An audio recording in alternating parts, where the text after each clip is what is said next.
Good morning, everyone, and welcome. Before we begin, I just want to go over a couple of things before I even introduce myself. We have taken the liberty of muting you for the moment, but we will, of course, unmute you as we begin. So, Jai Bhim, and welcome everyone to the final event for the Center for South Asia Studies at UC Santa Cruz and our series on Dissent. My name is Anjali Arundekar, and along with my co-director, Dard Newman, I am delighted to have you here from all parts of the globe. I also want to give a big shout out today to our wonderful graduate fellow, Nelson Hutchinson, who has been valiantly supporting us from the backbench, as it were, and also been very intellectually present. And so much of the music that you hear is something that he and I curate together along with the speakers. Now, before we begin, I want to acknowledge the land on which UCSC stands as the unceded territory of the Awaswa-speaking UP tribe, the Amamatsun tribal brand comprised of the descendants of indigenous people, as we know, is today working hard to restore traditional stewardship practices on these lands and heal from the historical trauma experienced through it. But as I do every week, or rather at every event, I want to remind us, as the queer Indigenous scholar Joseph Pearce has done more recently, that an acknowledgement of the dispossession of land is not the same as a relationship to the land. Land does not require that you confirm it exists or that it has been stolen. Rather, it demands that you reciprocate the care it has given you. Now, our Center for South Asian Studies is in its second year, and it focuses, as many of you here know who have returned to share with us, explicitly on questions of justice, broadly defined economic, feminist, aesthetic, environmental, social, and so much more within South Asia and the broader Indian Ocean world. When we began these conversations, we thought of our center, particularly because it was conceived during the pandemic, as a global intellectual commons. If that sounds very aspirational, it remains an aspiration. An intellectual commons as a place of gathering that would provide a space of sanctuary, collaboration, and generative debate.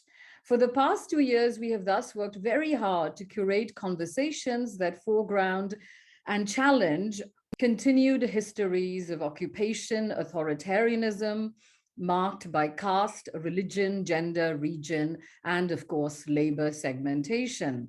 At the heart of our struggles remains the enduring question of the subaltern life worlds within which our collectivities survive, resist, refuse, and even sometimes surrender. These are extraordinarily challenging times for those of us who work and or think and or live in South Asia, as the stranglehold of Hindutva authoritarianism, caste oppression, and communalism threatens to suffocate all possibilities of life and struggle. And yet, we continue on our Andolan imaginaries, and our conversations here have been one small effort to sustain dissent. Our event today is dedicated to Omar Khalid, a JNU student leader and activist, as many of you know, who was arrested on September 13th, 2020, for exercising his right to protest and gather. The Hindu Rashtra, of course, claims he was involved in anti-national terror acts under the Unlawful Activities Prevention Act, UAPA, as along with so many other political prisoners. Khalid continues to educate, agitate, and organize, even as he is refused bail and remains incarcerated. Given that our wonderful speaker, Dr. Waghmore, will be invoking the legacy of another student leader, Rohit Vemula, I wanted to share a few lines from a poem written for Khalid and other political prisoners of the state by a feminist Pasmanda activist, Nabia Khan. Tum aag ho aag, tum dahkna na chodo, tum inkilab ho inkilab, tum panpanana na chodo. होते हैं सवाल तेरे नक्शाए अमल पर, तो क्या गम है? तेरे ज़र्फ को मिटा दे, इतना किस हर्फ में गम है? तुम इनकलाब हो, इनकलाब. You are fire, fire, smoldering and breaking through cages. You are revolution, revolution, so timeless, galloping through the ages. They question your ways, your conscience, your spirit, but seldom can such questions break your spirit. You are revolution, revolution. This month, as we celebrate Ambedkar Jayanti and his vision of a radical revolution, it gives me thus great pleasure to introduce our speaker for today, Dr. Suryakant Waghmore. Suryakant is currently Professor of Humanities at the Indian Institute of Technology, or IIT as they are known, in Mumbai. He has also previously taught at TIS. Suryakant's wide-ranging work explores social movements of traditionally marginalized groups and their attempts of achieving genuine civility and democracy in the Indian context. His new work, which I hope we will hear more from, focuses on changing forms of caste etiquette in modern India. He is the author of, in my mind, a remarkable monograph, Civility Against Caste, Dalit Politics and Citizenship in Western India, a book that I have learned from as we share a lot of regional interest. And he has also co-authored two important volumes, Crisis in Civility, Democracy, Equality, and Majoritarian Challenge in India, and a second co-edited volume, From Margins to Mainstream, Institutionalizing Minorities in South Asia. More recently, I've also had the pleasure of working with Suryakant on a dossier that I curated for the journal Social Text, which was called Andolan Imaginaries. We have made the dossier available for free access to everyone who is here, and Nelson will post the link in chat so that you can download all of the pieces, read Suryakant's wonderful piece, and many others. Now, before I turn it over to Suryakant, I just want to go over some Zoom etiquette protocols. We are chosen deliberately not to be a webinar because we want you to be able to interact in ways that exceed the chat piece of the conversation. And we are also interested in having you ask your questions to the speaker directly. So with that in mind, I urge you to keep your video screens open if you feel up to it so that we can bask in the shared presence of each other. If you have a question that you'd like to ask Suryakant, please message me in chat privately and I will put you in the queue and call on you and you may ask your question directly again if you feel comfortable. So without further ado and towards Dissent, I turn it over to Suryakant.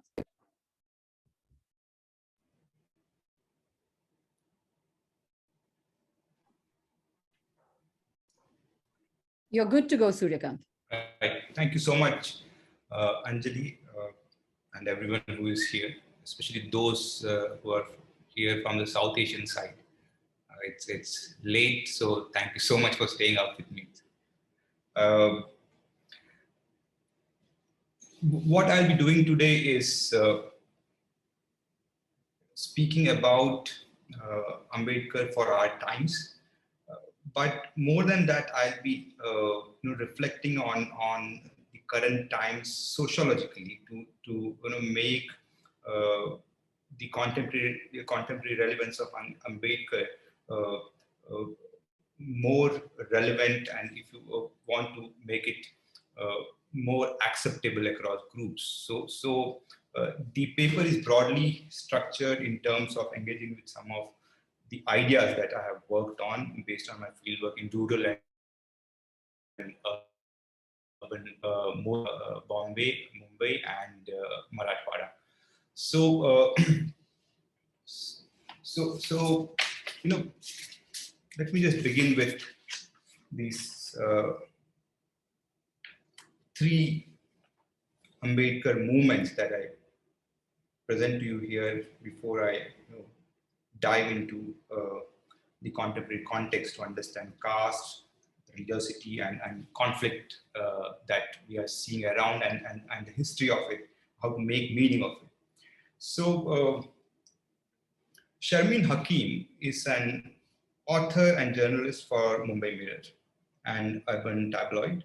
In May-June 2020, she reported extensively on the lack of medical facilities in Mumbai to deal with the COVID-19. She herself contracted the virus later and wrote a piece in Mumbai Mirror entitled "When You Get the Virus." Amongst other things, she mentioned carrying Ambedkar's annihilation of caste to the institutional quarantine facility for gaining strength. Ambedkar had in some ways made it to the public spirit across castes, classes, and religions in Maharashtra, despite being despised by pure and privileged castes. Interestingly, we had another occasion, there have been several, right? Another occasion where in December 2019, one of our renowned historians, Ramchandra Guha, was briefly detained in Bangalore for protesting against Citizenship Amendment Act in 2019. When arrested, Guha, a known liberal Gandhian historian, was holding a placard with Ambedkar's image and message that read, "CAA is against Constitution." A few weeks later, Chandrasekhar Azad, a prominent anti-caste activist who took to streets against CAA, was jailed for months. Azad had been carrying a copy of the Constitution with an image of Ambedkar in all his rallies and protests against CAA, while claiming that the present government, led by BJP, is out to demolish Samta, that is equality, and Samajik Nyaya, justice, social justice, promised in the country's founding document, Indian Constitution. So, while Ambedkar and his constitution have been symbols of protest and revolution for the marginal groups for several decades now, they have also gained popularity amongst the secular movements, the left liberal groups increasingly. And it is our times and context which kind of demands this. So what I'm going to do is speak of, first of all, what is happening to solidarities around caste and religion. And what I suggest here is, if I was to mention it in three forms. In rural India, what we are seeing is the making of Hindu politeness, which I have written on, which helps us understand the changing nature of violence and also the rural peace, making meaning of the rural peace that exists. The second part, I'll speak on, again, what I call is Hindu cosmopolitanism. So basically, how urban citizenship revolves around selfhood that is constructed or is based on caste or regulated by caste. So a specific form of urban citizenship, which is cosmopolitan, but social closure is at the heart of such cosmopolitanism. And finally, and some of you may think that this is almost a pro-Hindutva paper, the third one, the third part, where I speak of the making of Hinduism as a civil religion through the politics of Hindutva. I think that it is very important that we look at both the popular beyond Hindutva and Hindutva as separate, and both as important to make meaning of what is happening and the changes that have happened over last few decades are therefore not surprising. So let me just begin with, before I get into Hindu politeness. In January 2009, I was briefly detained by the police on the Republic Day. I was doing my PhD research fieldwork. On this day, my camera was snatched, my phone was knocked down. This was during fieldwork for PhD, which involved spending time with Ambedkarite activists who were on this day protesting against an assault of 2 scheduled caste teenage girls by Maratha men and women. I was detained when a group of female activists cornered the local guardian minister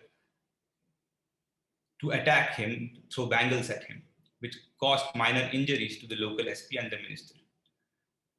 Activists had cautiously planned these protests on Republic Day, as protesting on a day of national significance meant the risk of being labeled as anti-nationals. So this discourse that we see today of anyone who speaks against state who is labeled as anti-nationals is not something new. And in anti-caste movements, this is something that has been seen for a while. So when protesters plan their movements, it's something which is always has been lingering. So when in 2009, as you know, there was BJP, there was Congress government and Congress NCP alliance. So when I talk of the Hindu Rashtra, so there definitely is a need to look at what is the nature of this Hindu Rashtra and how does this differ in terms of Congress being in power and BJP being in power. What exactly does it mean? So to make meaning of this, therefore, we should also look at what is happening. One part is politics, the meaning state gives to social life, where depends on which party is in power. But other part is society beyond state. Though these cannot really be divided. There is society in state, state in society. But when one is studying caste, caste, it's very important to look at what is changing, of course, as a result of state policies, as a result of changes in economy and so on and so forth. What I'll do here is talk of how caste is changing, how there is inclusion of a newer form, which I call as Hindu politeness in rural parts. So, recurring cases of caste violence against scheduled castes in rural India bring to fore the fragile nature of rural peace.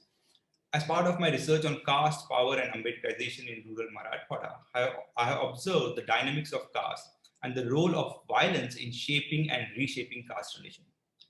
One finds it difficult to make arguments like caste is over or that village culture is withering due to labor mobility and diminishing returns in agriculture. In villages, both culture and dominance have withstood, interacted, and evolved with increased urbanization, albeit with definite and visible changes in the cultural and political order. Besides caste violence, one therefore needs to understand rural peace, cross-caste friendship, political alliances, and hidden or suppressed humanity of dominant caste who indulge in violence against untouchable caste. By dominant caste, I mean the caste that is numerically significant and controls land ownership and usually also claims the role of village head. While it is mostly the middle caste like Lingayats, Vakaligas, Maratha Kunbi, Patidas, Kammas, Reddis, Jats, Tevars, or Kaundars who resort to violence as political communication, it is the local material and cultural conditions that construct both violence and peace. In villages where ex-untouchable castes outnumber dominant groups, instances of caste violence are rare. The newer form of social and political accommodation of marginal castes in rural society cannot be ignored. Castes are not always at war in villages, nor do ex-untouchables face physical violence every day. Caste power also operates through peace and politeness. So, in one sense, one needs to therefore make meaning of this peace, right? So, the idea of Hindu politeness that I suggest is useful in deciphering the fragile nature of rural peace in villages of rural Marathwada or other places as well. Hindu politeness helps understand newer Hindu solidarity beyond caste in villages. These are embedded in power, but also involve continued acculturation where caste, not considered pure, where castes, sorry.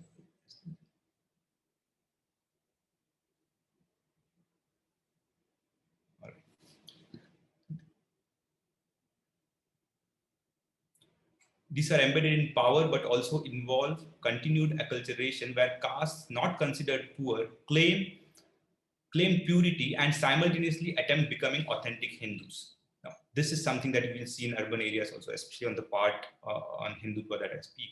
These are villages with minimal and no presence of Brahmins. Religion, however, is the critical sphere of solidarity.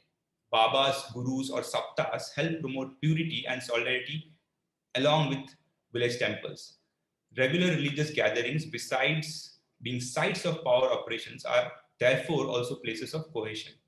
In these processes of universalization of purity ex-untouchables are not always equal participants, but they are not totally excluded either. Elections provide occasions for other forms of cross-caste political solidarity, with money and liquor constituting the axis of mobilization and celebration. Hindu politeness also meant birth of a new civilized caste subject, but a Hindu subject, who provided, or at least in principle, to some dignity or equality to ex-untouchable castes in village public life. Through this, though this courtesy was not necessarily extended to women. The making of Hindu politeness is also a product of fully Ambedkarite movements and their resorting to the use of SC/ST Atrocities Act, along with individual family struggles in villages that protest discrimination. Also with caste rudeness of the earlier form that normalized disgust, violence towards untouchable decreasing. We need to acknowledge that, that the form of discrimination is changing. In fact, what you were understanding as discrimination just a decade or 2 decades back may not be present everywhere now. So we need to really make meaning of this.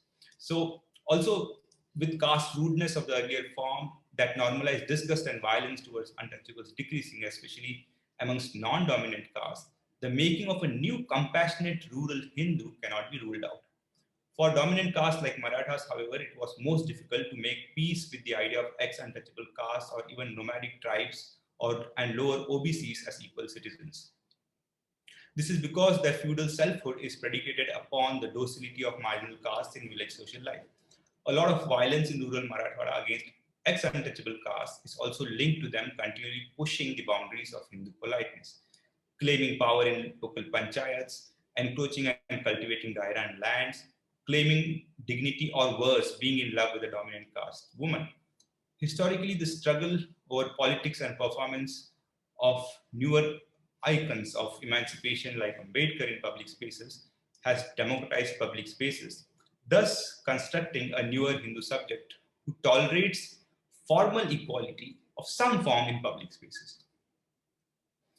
Now, violence is often the way out for dominant castes when they disagree with new codes and the sociality of incipient equality that includes the assertion and claims of ex-untouchables. However, in villages where oppressed castes are able to pursue legal action and ensure some police intervention, the use of law resulted in newer boundaries of tolerance and inclusion. Due to fear of law, dominant castes adjusted themselves, leading to moderation of caste arrogance and rudeness in public spaces. The political and social networks of dominant castes to protect caste honor do significantly affect the conviction rates in cases of caste atrocities. Despite its limitations, however, the use of legal means by oppressed caste has challenged the stranglehold of traditional justice arbitration mechanisms administered and controlled by dominant castes. Hindu politeness is thus a new subjectivity of rural dominance. Caste is not erased here. One continues to be a caste self, but a new form of politeness governs cross-caste relations, which wields caste and more particularly disgust towards ex-untouchables. Such politeness creates a mirage of rural peace and equality, only to turn violent as soon as an ex-untouchable caste make a newer economic, cultural, or political claim. This violence can polarize caste, pushing village peace and Hindu politeness into abyss, and even those within dominant castes sympathetic to the suffering of ex-untouchable groups would turn into caste-specific subjects and warriors. Hindu politeness may thus be at odds with genuine civility and substantive rural equality, but it syncs well with democracy of procedure and patronage while constructing a newer Hindu solidarity based on temporal peace and adverse accommodation of marginal castes. We may continue to celebrate procedural democracy and cultural solidarity in rural India, but the problem of incivility thrives. So, though paradoxical, I mean, this is also a success of democracy, right? So we have procedural democracy, which is fully and impressively functioning. Right? Now, one of the comments that I got after working on this paper was from another colleague that I work with from Yale, Jeffrey Alexander, who who is a neo-functionalist. He said that the idea is very good. You are talking about Hindu politeness and how things are changing, but you come back to sounding like a Marxist again in the end, saying that, oh, this is good, but this is not good enough, everything is bad, because you're saying that incivility thrives. So this remains a criticism, a good criticism, especially because what happens is one can undermine solidarity beyond caste in the name of, on the axis of religion, even in rural areas here. Right? So that's definitely, if there's a higher solidarity beyond caste, but is that good enough? What kind of solidarity is a question that we should engage with. Now, moving on to the other movement, right? So what these three movements that I'm talking about, these are simultaneous, right? I talked of Hindu politeness, more spatial, rural. The second one is Hindu cosmopolitan, right? All these in one sense turn caste into a culture, but they're advanced, they're sophisticated in several ways. So moving on to caste and cosmopolitanism in cities. Now, what I'm doing here is not presenting the empirical material because there is no time. Anjali, how much time do I have now? Ani 15 minutes. Oh, is it? So, so you can have more time. Right. Now I'm charged up. Right. So the second part is on caste and cosmopolitanism, which is on what is happening to caste amongst the privileged or the pure caste groups. And like I said, I'll not present the empirical material, but let me rush through the conceptual bit here. So a critical view of cosmopolitanism in contemporary times could be broadly understood as an elitist Western, bourgeois, and liberal project that provides moral and political meaning to lives of present-day privileged elites who can cross national boundaries across East and West with ease. Cosmopolitanism, however, has deeper historical roots with moral meanings and implications.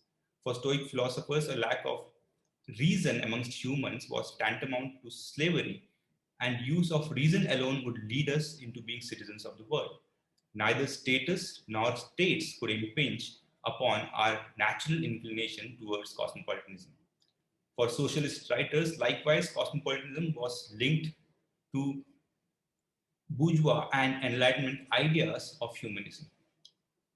In my work, I draw from Hall, Calhoun, Pollock, and Chatterjee to resist the top-down modes of studying and understanding cosmopolitanism as an extension of liberal ideas of global citizenship.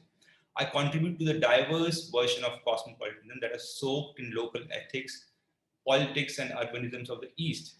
One natural place to look for cosmopolitanism is in cities and urban spaces as sites of openness and accommodation, where coexistence of varied cultures, races, and classes was both possible and necessary. How did cosmopolitanism configure and consolidate in cities of the non-Western world? Now, there's a lot of work from Appadurai, from Gyan Prakash. What we see is, what we understand here is, for instance, Bombay always had a cosmopolitan current, something that was shaken maybe because of partition or because of demolition of Babri Masjid. So the break in the cosmopolitan current is because of this communal polarization. Somehow caste is never understood as something that affects cosmopolitanism. Right? So what I do here is to look at what does caste do to urban citizenship, especially for the pure caste groups. So city life could be seen as an ideal space for practicing the ethics of alterity based on the centrality of free-flowing dialogue, not guided by instrumental reasoning, central to modernity or communal bonds tied to traditionalism, thus producing a sociability through spontaneity and impulse, which is artistic, free-flowing, and based on pure humanity. This is Zimmer.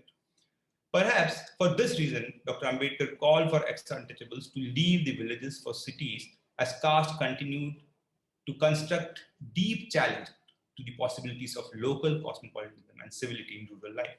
For subalterns, cities constitute spaces of emancipation from the tyranny of rural social order. Urban margins could also construct subaltern cosmopolitanism as politics from below. To explore the multiple meanings and possibilities of urban cosmopolitanism, we may need to work we may need to look for cosmopolitanism beyond the compulsions and hard lives of poor and excluded populations. My research has examined the meaning of city spaces for communities considered higher and pure in contemporary times. As part of larger research, this project funded by ICSR on withering caste and urban locale, I studied caste associations of pure and privileged in Mumbai to understand how they negotiate and construct cosmopolitan urbanism. Are these caste associations anti-cosmopolitan, or do they promote a different kind of cosmopolitanism? So what I suggest is there is a specific kind of cosmopolitanism which the caste associations of the privileged try to work out, and let me rush. So what these caste associations do is, they have caste associations have morals of a communal collective that can help individuals thrive economically in urban areas. But do they generate cosmopolitan values and practices for urban living? Right. What I suggest is that the Hindu cosmopolitanism of caste associations points both to the limits of liberal cosmopolitanism as an ideal and lack of alterity as necessity in urban publics that Hindu cosmopolitanism seeks to constitute. Hindu cosmopolitans too claim to host critical cosmopolitanism in their moves that challenge ways of to retain community at the heart of urban indulgence. They, however, obstruct spontaneity, sociability, and genuine alterity that make a dialogical community possible. Right? So this is based on, again, caste associations of Nayars, the Brahmins. The study was exhaustive. There is also Kashmiri Pandits, but some has been included in a paper that is published. So Hindu cosmopolitanism poses an alternative universal urbanism that values distinction, social closure, along with material indulgence and mobility. It is identical to soft or consumptive cosmopolitanism, which Calhoun talks about. Hindu cosmopolitanism thus helps us develop a new ideal type of cosmopolitanism that is void of alterity.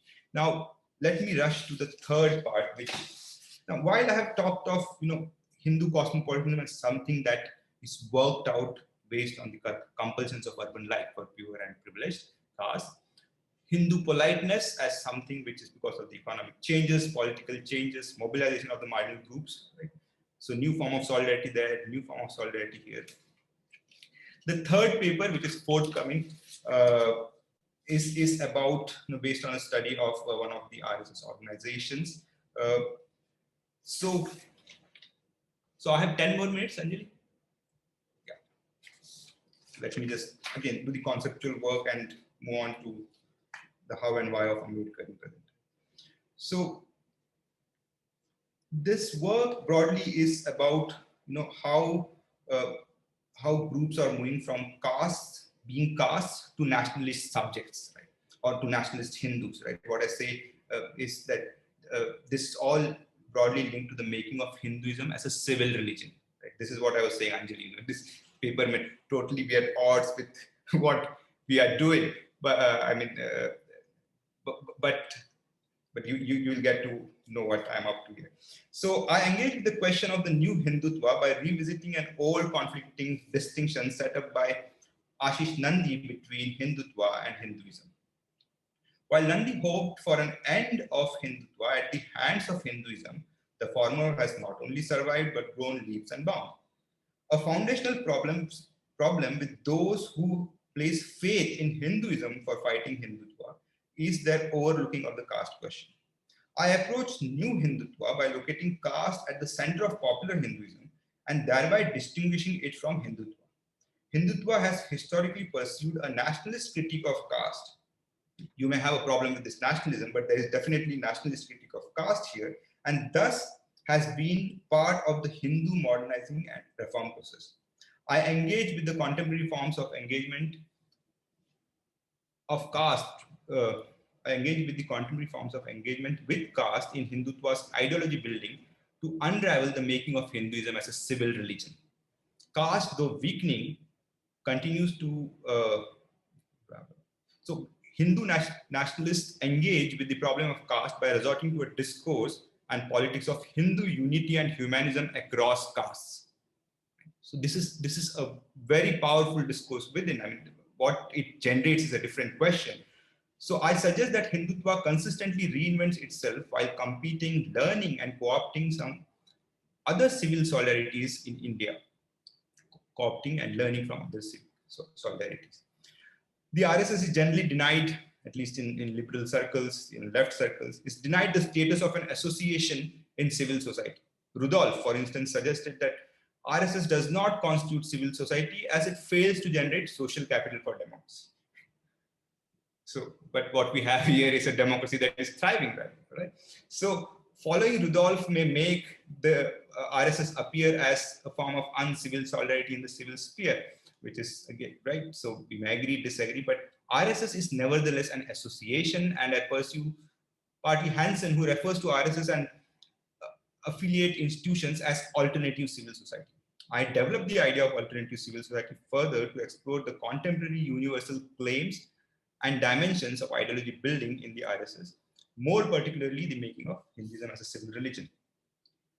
So, religion here is fused with nationalism to produce a nationalist Hindu, a higher and better being than one dreamed by Hinduism of caste. Such a process has meant constructing Hinduism as a civil religion fit for governance and politics in the interest of Hindus, but not void of modern and futuristic ideas and possibilities of equality. Both the past and present are innovatively constructed so as to build a nationalist Hinduism that undermines and even criticizes caste distinction and inequality. By strategically undermining caste and simultaneously calling for compassion within Hindus, Hindutva mobilizes towards forming solidarity around nationalist Hinduism based on the ideas of seva. Hindutva thus succumbs to pressures of varied progressive civil currents and responds by co-opting and inventing hybrid forms of social intervention to consolidate Hinduism against the civil religion. So again, I'll skip. So this is based on study of an organization which helps underprivileged children who are meritorious, who are good in education from very different poor across caste backgrounds, to come to a place, an institution in Bangalore where they get coaching to prepare for IITs. So this JEE exam, free coaching with of course, cultural education. Now, let me just run over a quote from, when, for instance, Mohan Bhagwat, when he was visiting this institution in 2015. This was, so on 15th August 2018, Mohan Bhagwat visited this English medium school run by Rashtrottana in Bengaluru, where Tapas is located, this organization. Now, in one of his previous speeches, which is available on YouTube, and I quote from the speeches. So, as chief guest for the Independence Day celebrations, he unfurled the national flag and called for responsibility, sacrifice, world progress, and peace, evoking ideas of Buddha and the preamble of Indian Constitution. This was in line with Mohan Bhagwat's Vijayadashmi speech in 2015 in Nagpur, where a new dharma was evoked with universal claims based on new in brackets, please, yeah, where a dharma was evoked with universal claims based on diverse but certain essential elements of seva and compassion. This included recognition of caste discrimination and Ambedkar's politics of compassion. I quote, in Shri Guruji's, that is the second chief of RSS, words, Ambedkar's talent was a confluence of Acharya Shankar's sharp intellect and Tathagat Buddha's unbounded compassion. Let all Hindus unite. Do not compromise with any discrimination. Let us set an example of human brotherhood that to the world afflicted by sorrow. Right. Now, of course, I go on in this paper to speak of association in this organization, how members carry a voluntary spirit and forge a sense of community across castes, right? Especially, what is interesting is if you visit some of the students in their villages, they may face immense caste discrimination in their actual social life, but in this institution, there is no caste discrimination. So this new what I call as the making of Hinduism as a civil religion, which helps in political life, right? So of course, deriving from Robert Bellah and Gorski, the meaning of civil religion for them is without, in the sense, civil religion is secular form, but what I suggest here is that may not be the best way of looking at civil religion. So having done this bit, right, of the making of Hinduism as civil religion, right now, coming back to these three cases that I talked about of and how and why. So for instance, some of you may say, so this whole radical, and if any of you is from RSS BJP here, I mean, you may have a very important question that how is a lot of Ambedkar's radical stuff on caste, right? For instance, this, we evoke this quote, a caste Hindu may die, but he may not touch an untouchable, right? How relevant is this quote, right? My own study in Mumbai on domestic workers, there are so many domestic workers from ex-untouchable caste who are cooks now in upper caste households. Right? Now, you may come up with sociological reasoning. Of course, this varies in Ahmedabad. That's the other city that I studied. But what we definitely see is things are changing. Right? So how does one make meaning of Ambedkar? So that's why I was, by talking of these three different cases of discovering Ambedkar or making meaning of Ambedkar, right? From Sharmin Hakim to Ram Guha to Chandrasekhar Azad. Right? If we have to make meaning of Ambedkar, somehow, his reading of caste is important. But what is also important is the centrality of Constitution and the rights that Constitution offers. So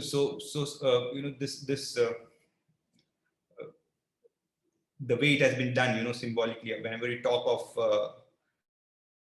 of Ambedkar movement, somehow Constitution is always seen as radical and very transformative, right? But in a country that is so conservative, in illiberal societies like India, a liberal constitution that promises equality and universal socio, cultural and economic freedom along with social justice to marginal citizens seems like a radical persuasion. And if you look at Gaurav Bhatia's work, the recent one, right,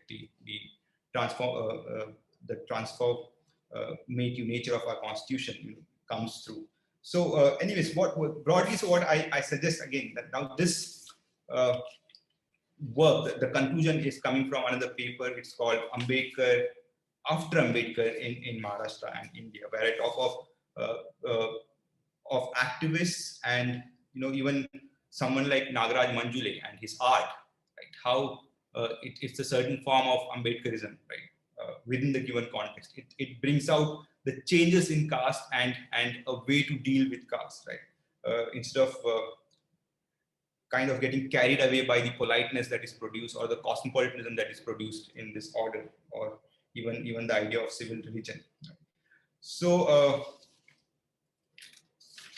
so let me just conclude by reading this bit. The growth of Hindu nationalism has led to simultaneous rise in Ambedkar's symbologies of protest politics across India. Hindutva seeks to achieve an ideal Hindu democracy based on the glorious past of Hindus. That the glorious past may have lacked elements of civility, reason, and equality tends to also be a matter of amnesia for Hindutva ideologues and workers. India continues to be a society deeply divided and plagued with several social ills, a country where the girl child is seen as burden, where marriage is governed less by love and more by dowry and caste, where temple entry is reserved for touchable caste and contempt towards lower origins, castes of lower origins is normal, where cow is sacred and rest are ordinary animals. In several ways, India constitutes a closed society bounded by hierarchy and disgust towards the continually evolving lower and impure groups. See, when I talk of this idea of Hinduism as a civil religion in making in the politics of Hindutva, I use the Hegelian idea of sublation. So this is sublated Hinduism. This is a new Hinduism. You drop some part, you use something, you make something new, right? So it's not totally over, but you carry it on further. Now, what it means here, therefore, is that this new form promises a new future, but what exists also exists simultaneously. Quickly, if you have time, all of you should look up this. One of my Gujar friends pointed this case of, actually he's from his village close by, and he shared this case of Don Deva Gurjar, who was murdered recently, by one of his friends, a business enemy. What is interesting was this Don Gurjar on Facebook would post pictures of his two wives, right, both living in harmony with him. Right? Now that he was, it seems almost like Robin Hood of kinds, who used to circulate economy in the favor of poor, it seems, is one point. But what is interesting is that he had two wives. One he had 8 children with. The second one he married to have a male child. Now, this tells us the nature of rural society, but not just that, but the idea of the very idea of having family and the nature of family. So when he has several followers, but what does it mean to be a girl child, right?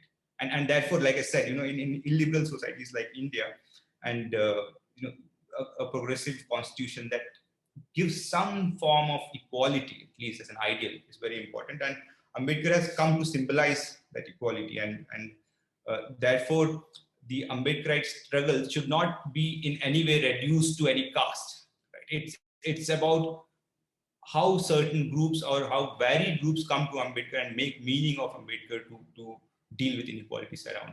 And that is something that we need to explore and celebrate. I'll stop here. Thank you so much.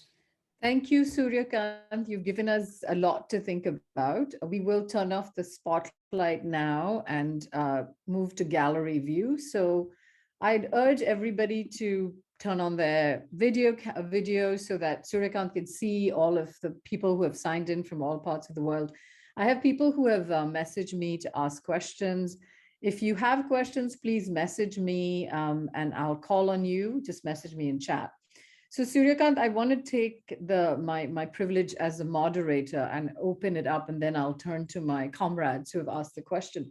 You've given us a lot of provocation to think about, and I think that was your intention. So I have a couple of questions in that vein. The first thing is, you ended with the Constitution and how it is a kind of phantasmatic form that does not translate within the context of illiberal India, and it remains an aspirational form. I wanted you to say a little bit about what happens to the idea of the Constitution in the shift from Hindu politeness to Hindu cosmopolitanism, which you've demarcated very interestingly as a rural-urban relationship, right? So I wanted to hear more about that, because in my own work with questions of sexual minorities and caste, this question of the Constitution has become a very, very divisive and an engaging issue. So that's the first question. And the second question is about gender. In many ways, you alluded, I think briefly, to women as sort of disappearing from these conversations, and then you ended with the story of the wives and the girl child, right? So I wanted to hear a little bit about how this refurbished Hindutva and refurbished Hindu politeness, how does the question of masculinity, a different kind of masculinity, emerge in this? A masculinity that is obviously bellicose, but also ascetic, meaning celibate. Right, so that's where you're ending with the children and the wives was very interesting. I know it's a lot. What you can answer one or none, and we can move on, because I know there are many people eager to ask you questions. So thank you.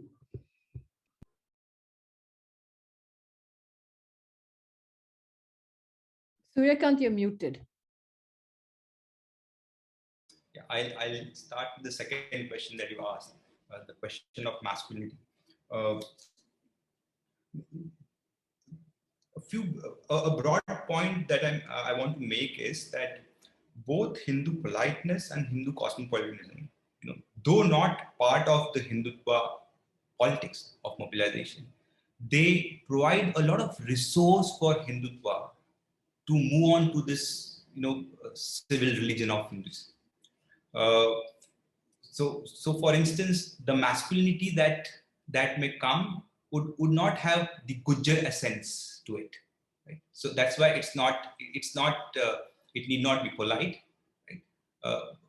In the sense that if at all we are talking about masculinity, the rural masculinity, it need not be polite of dominant caste. Whereas the masculinity of Hindutva and Hinduism as a civil religion would have a nationalist influence, a nationalist moral. So you are not committed to your caste anymore. So in the paper, I have details of, for instance, when I asked one of the Lingayat workers, what caste do you belong to? He would tell me, RSS nali now jati herodilla. In RSS, we don't share caste. And then, of course, he went on to share. But what was interesting is that there is a history of volunteerism. This family has donated 8 acres of land to the movement. So, though we know that in Karnataka there is this parallel current of Lingayats claiming to be a different religion which is anti-caste, we cannot undermine groups, individuals who are committed to a new nationalist cause and who see Hinduism as a civil religion, right? Who can accommodate and have this movement. So in that sense, the masculinity is different, right? It's for a national cause. And what we also see is, this example of, for instance, Hindu politeness. What I was suggesting was, there is also beyond caste, there is this new solidarity which has a religious, and which was always there, but it was absolutely hierarchical. But there is a tone of equality, a tenor of equality to it now, at least in performance. Right? And that also feeds into what is happening. So for instance, Hindu politeness is a social form. It has nothing to do with Hindutva or any other politics, even with Congress. I mean, it may have to do something with state, with anti-caste politics, with religion in general. But it definitely feeds into a national politics. So that's the nature of relationship. But we cannot fuse them. We need to keep them apart for analytical purposes. So I hope I have answered both your questions. I've just tried. If I'm not answering, you should just think that this guy is sleepy now.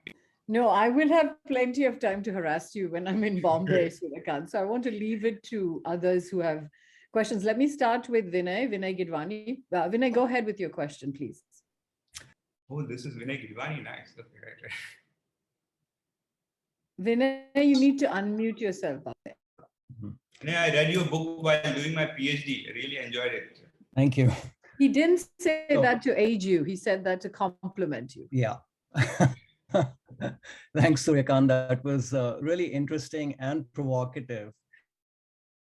And I had to ask you a question, something that you mentioned in the compilation Andolan Imaginaries, this notion of Bahujan Hindutva, which you say is more inclusive and more amenable to public reason. Could you say a little bit more about that? Do you actually see a set of proliferating Hindutvas? Oh, yeah. So you mean my little mention of Shiv Sena, the new Shiv Sena? Yeah. Yeah. So see, now this is, the trajectory of Shiv Sena has always, been a mix of things. They systematically hijacked class politics into politics of identity. So there was some bit of class there, and which even Dipankar Gupta writes about, and the movement then to the Hindutva politics later on, from the lungi pungi bajao lungi hatao to the new form. When I mention of this Bahujan Hindutva, I was referring to pre-Thackeray, Thackeray's father's influence in Shiv Sena, which we have seen recently, right?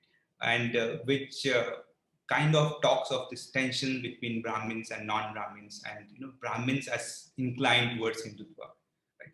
But let us not I mean, there is no Bahujan Hindutva in the actual Hindutva of RSS. So it's a minor possibility if Shiv Sena continues what it's doing. So it's a broader, newer solidarity which may accommodate anti-caste fronts far more radical, which BJP or RSS can never accommodate. So in that sense, I was hinting at that possibility. But I think some serious work needs to be done on this. Great, thank you, Vinay and Suryakant. Vinay is referring to the link that we posted in the chat, which is a collection of essays, very short meditations. I have Abhita next. Abhita, if you're here, can you ask your question? If it's easier, it would be better if you turned your video on. I don't see you on I'm sorry, screen. I cannot turn my video on. That's fine. Yeah. So, and my name is Abhiti, and I'm sorry, I'm based in my apologies. Abhiti. That's okay. That's completely okay. So I'm not sure how easily I'll be able to frame my question, but I'll try. And so, in current scenario where, different marginalized groups, different people who are part of movements from, when it comes to Bhima Koregaon or other, the UAPA has been inflicted on multiple people. So how do we see, writings of Ambedkar and other people who have reflected on such scenarios where there are intersection of marginalized identities, and how also in a way, like what sort of advocacy tools were adopted, and whether like in current times, what is more relevant to take them forward. I definitely see research as one way, but how to use that research as well.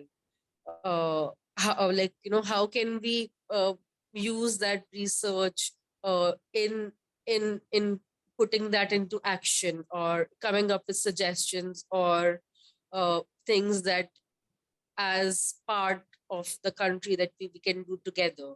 So that's my first question.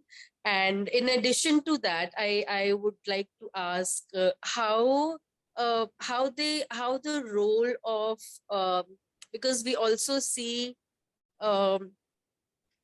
people from sexual and gender minorities who are existing, and their rights, and the violation of their rights, and their sort of like what kind of inclusive nature is formed in the country, and how is it seen from the lens of from a Dalit Bahujan lens, and how that puts a reflection on their identities. So yeah, I hope my questions are clear, but I'm okay to give a clarification again. Thank you. Thanks, Abhiti. Go ahead, Suryakant.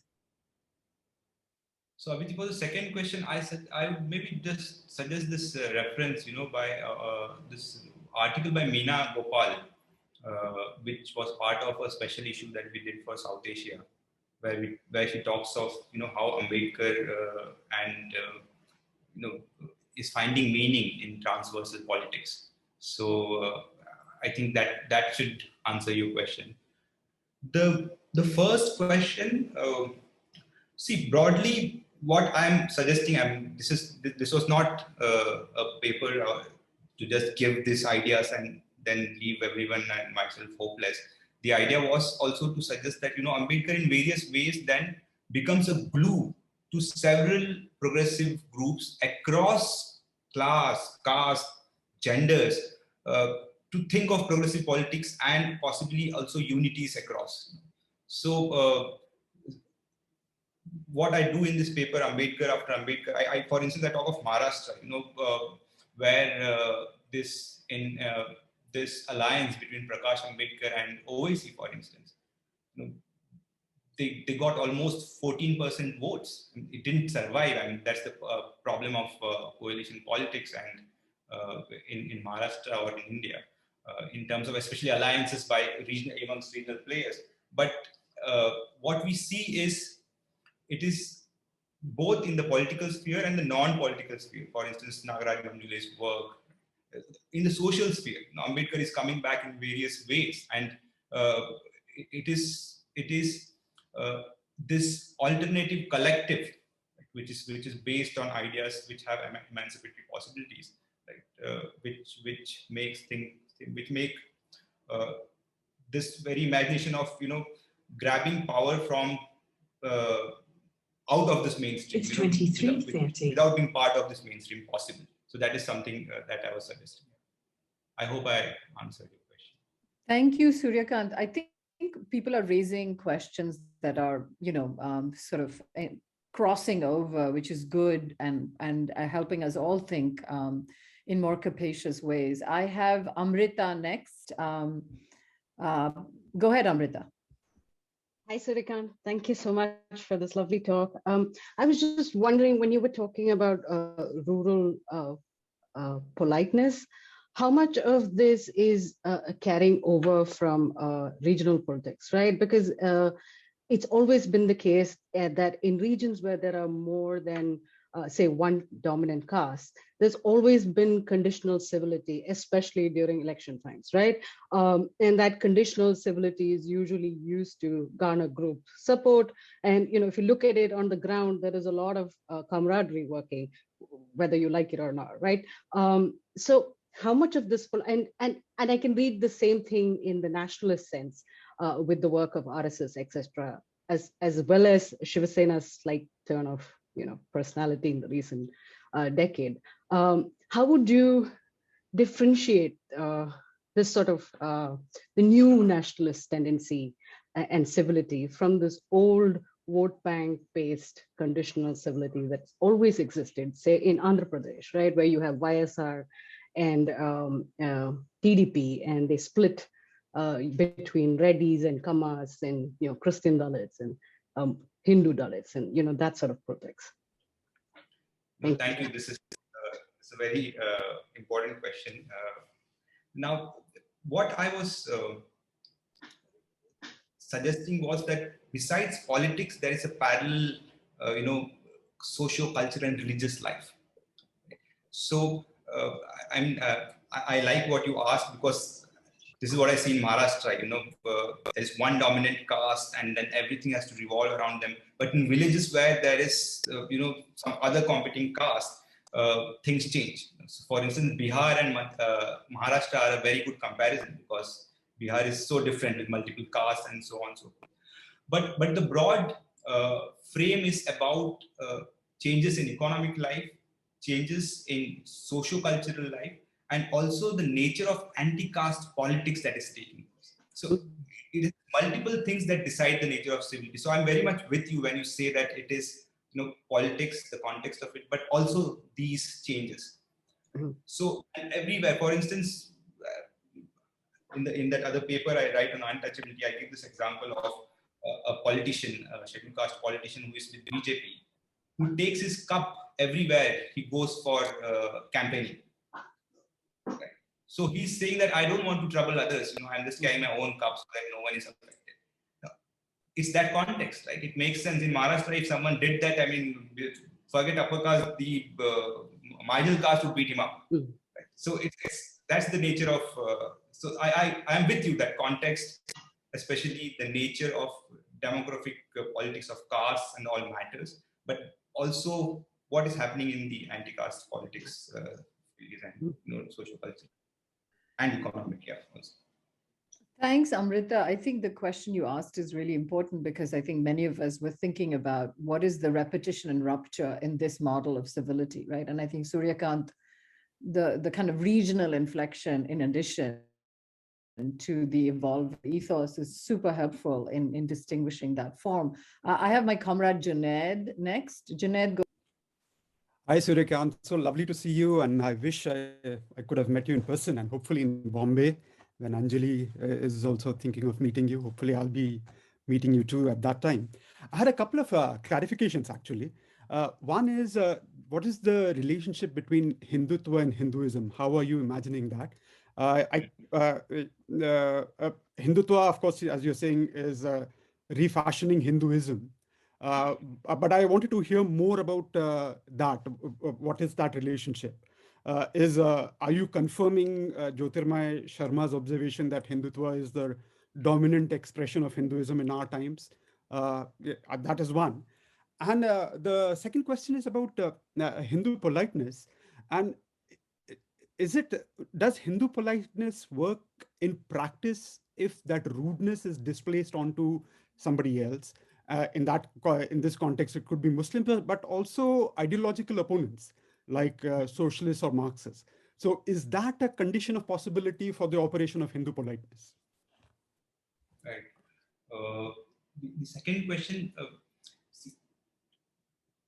when I use the word, this idea of Hindu politeness, it's what it does is talks more about solidarity beyond politics in the rural social life based on religion. Now, the idea of otherness totally depends on whether there are Muslims in this village or not, and you don't find so many Muslims in villages. So that's the so that's why this village as a very beautiful, peaceful place is actually very much. When I go to my village now, when I was growing up, there were only 2 temples. Now there are 4 or 5 very good temples. Every morning there will be loudspeaker, and this earlier we used to hear birds. Now there is beautiful Om playing, which goes on for 4 or 5 villages. So this is a very peaceful village here, right? Now there is solidarity here. We need to make meaning of it. Now it's not necessarily left. No one bothers. No one knows who Marx is there. So or there are no lefties also, anyways, in Karnataka, North Karnataka. So, and also there are no Muslims. So this politeness turns violent only when someone has, who is, especially if there is transgression. If so the paper actually begins with a love marriage, a marriage out of love between 2 scheduled castes, where one scheduled caste kills the other family. This is rare. Generally, the dominant caste kills scheduled caste, but caste is so basic to existence of. If Hindus, if you want to say that. So I was talking of solidarity in such spaces beyond caste. So and Hindu politeness works in various ways to work with that solidarity. This question on see, what I'm suggesting, I've kind of rushed into this, but first is that Hindutva is different from Hinduism, and it's different. It has nothing to do, at least, with the way someone like Ashish Nandi frames it. Right? I mean, so I'm very much. That's why this idea of Hindu politeness tells us about the solidarity happening, but this is not a solidarity that is necessarily going to work against Hindu. So this may very well be like a good reservoir to use in different forms for Hindu. But Hindutva does much more. Right? There is a new vocabulary which is nationalist, which is global, and which is about humanity, which is about peace, global peace. Right? But more importantly, it is about compassion across caste. And what I suggest is that this is sublated Hinduism. Right? Now, and what it does is, this is a movement from Hinduism of caste to Hinduism as civil religion. So in that sense, I would not totally go with in that sense of this is dominant kind of performance of Hinduism in that sense. No, because see that's a different parallel current. Even Hindu cosmopolitanism. Now this Brahmin caste association that we study, not everyone is necessarily part of Hindutva, though there is majority current is pro Hindutva. But the nature of cosmopolitanism, see that's the irony. One is pro-Hindutva, as a Deshastha Brahmin, I'm pro-Hindutva, but I want a caste association to ensure that my daughter is not marrying someone outside. So I want to enjoy the best of world. I want to travel around the world. I want to keep caste intact. That is Hindu cosmopolitanism, right? So that's I'm trying to work out some clarity in my mind, but that's the nature of it. But Hindutva or Hinduism as a civil religion is totally different from these two. At least I can, with some confidence, I can say this. Thanks, Suryakant and Junaid. I think the broader question would also be is how is the structure of Hindu cosmopolitanism in its malleable form, right? It's malleable and yet it reinforces its own center, right? But isn't that the structure of hegemony in itself? It's a discussion for something to think about, right? Momita, you're next. Thank you. So thank you, Doctor, for this talk. Very, very illuminating. So my question was basically around, especially I think because you brought up, the idea of the transformative constitution at the end. And this is something that I've sort of been thinking about, is that, when our constitution was formulated with this idea of, the civic nationalism binding all peoples of India together, with this idea of a secular liberal union with equal rights for everybody. Do you think that this was essentially a sort of like an imposition on a population that was not ready for this? Or do you think that there was like some, manufactured consent from the broader population at that time for this idea of, an equal rights-based civic nationalism? I'm just curious because this rise of, inherently illiberal Hindutva, like, do you think this is some kind of like mean reversion, or do you think that something over the past few decades fundamentally changed to sort of move the population away from the idea of the constitution? So, one book one should, again, what is this book on the preamble, Ambedkar's preamble? I forget the author again. How can I forget his name? He's a friend. I'm sorry. It's just too late here. Yeah, so I think that book kind of, tells us how, and several other works tells us how Ambedkar had a major influence on, directive principles of state policy, this idea of, putting it in there and so on. But the question you ask is, it's fascinating. How come if the leaders were so much invested in constitution and those values at those times, what is happening now? Right? I think if you look at the nature of politics of those times, I mean, the popular support for these elite, liberal, educated individuals was something that was celebrated. People saw meaning in having a Nehru, in having an Ambedkar there. I mean, now there is almost like a post-colonial critique of these leaders, and this critique is popular. You go to a village, people will tell you, what Nehru, present leaders are better, what constitution, right? I mean, so it is almost like talking back against this liberal idea, which, yes, in some ways was forced. It was top down, and I write this in my book that we got democracy too early without even understanding what civility means, what equality means. Right? So, and therefore, that's the nature of conflict and tensions that we see, in villages and in cities and so on and so forth. For instance, there's a lot of, there's some cases of caste violence even in Ahmedabad, in city. So you are very right in pointing out that it definitely was a set of ideas, right, that were imposed in various ways.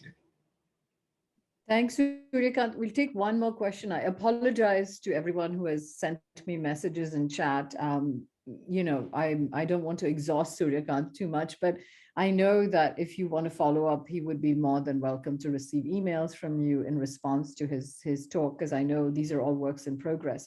So I'm going to give the last question to Praveen. Praveen, if you feel comfortable, will you turn on your video, or you could just ask audio question, whatever is fine. Hello, sir. Thank you for the wonderful talk and all the fieldwork details. Sir, I wanted to ask you, given the existing anti-caste movements, how do you define Ambedkarism? Let's say Dalit Panthers defined in one. Jignesh, last night I had the trouble of reading Jignesh Mewani's open letter to all the Dalits, and of course it is a book edited by a congressman, Congress party. and you have Chandrasekhar Azad, then you have a lot of other, from Panthers to the current day, the definition of Ambedkarism has defined Ambedkarite in the current day politics, given all the nuance of the anti-caste movement. The first question is this. And the second question is, civility, or let's say the very notion of civic, caste would disagree, and Hindutva would also disagree too. So can Hindutva actually accommodate Hinduism, or let's say Hindu cosmopolitanism, or let's say Hindu politeness, given the rising given the rising nature of Hindutva? So these are my questions. Thank you, Praveen. Suryakant.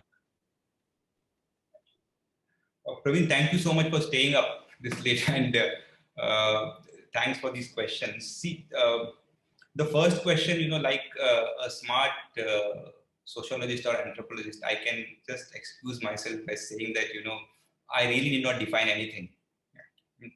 What as a sociologist or anthropologist I do is I make meaning of what people understand by Ambedkarism, right? So and there are multiple forms.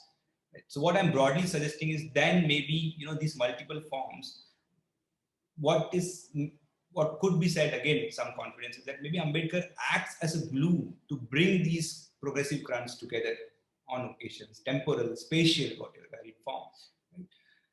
So that's, I don't want to reduce Ambedkarism to Jignesh Mevani or Chandrasekhar Azad or Ram Guha or any other person, right? So that's why what we do is then broadly look at what are these spaces. The second part, I have a clear answer. See, that's why I'm saying, it's very easy for some of us like-minded people to sit together and say, Hindutva is all bad. But what I'm doing in this paper is saying that Hindutva is consciously working towards a new Hinduism, which is very futuristic, which has this humanistic elements, which strategically accommodates Ambedkar, Buddha to all possible symbols, right? And it works. You need to see, it's not about what you think or what I think, right? For us to analytically look at this, we need to look at how it's produced, what it produces, and what it means for the participants of these movements. And it means a lot, right? I follow a case of a OBC student who studies here. It's almost like recovery of selfhood of an injured subject. He's turning into something new. He is a citizen now. He's a Hindu citizen. He has a purpose to his life. Right? Now, you can tell me, oh, all this is bad, but that's why I'm saying the sublated Hinduism may draw from this parallel changes that I've talked about, but it's higher. In fact, it's better. That's a very foreboding ending to the question. One second. Okay, go ahead, Praveen. You have the last word. Go ahead. So, Professor Waghmore, will it be like the way Christianity had, let's say, Protestantism and let's say Catholic? Will there be some versions in Hinduism like this? Will there be departure in the very theology of Hinduism? If Hinduism is trying to be accommodative, let's say Hindutva is trying to be accommodative. See, that Hinduism is plural in academics is a well-settled matter. That's not right. If you want to add this to plural form, that's your reading of it. What I am suggesting is that this is a more advanced form, right? Which has a national objective purpose, right? So and which in some ways, though the discourse is always about drawing from past, sometimes the past doesn't exist, so there is something new that is being worked out, right? That's why it's sublated Hinduism. It's new in that. Thank you, Suryakant. I also want to flag that there are lots of Dalit feminist intellectuals who are writing, who are embedded in Suryakant's own work, like V. Geeta has a new book. So I just want to stem the tide of male citations and male Dalit figures and Bahujan, and just say that there is a lot of Meena Kotwal. I can think of a billion, Jyoti Lanjewar. There are lots and lots of citations here that we also need to acknowledge in these conversations. But Suryakant, thank you so much for your generosity to think with us. It's just the nature of work that I'm engaging with. It was nothing to do with Dalits. No, this is in support. I want to signal that Suryakant's work has all of those elements. Today's talk was about a certain dimension of the question. We are in collaboration here. But I wanted to thank you very much for sharing your late night with us, for rousing us from our platitudes around our oppression and Hindutva, and for giving us a path to forge ahead. So Jai Bhim, everyone, towards Dissent, and please rejoin us next year. All of our recordings of the talks are on our website. So if you have not had the time to listen to earlier ones, please feel free to hear them and reach out to us if you have questions or suggestions. Be well, be safe, and see you soon. Thank you.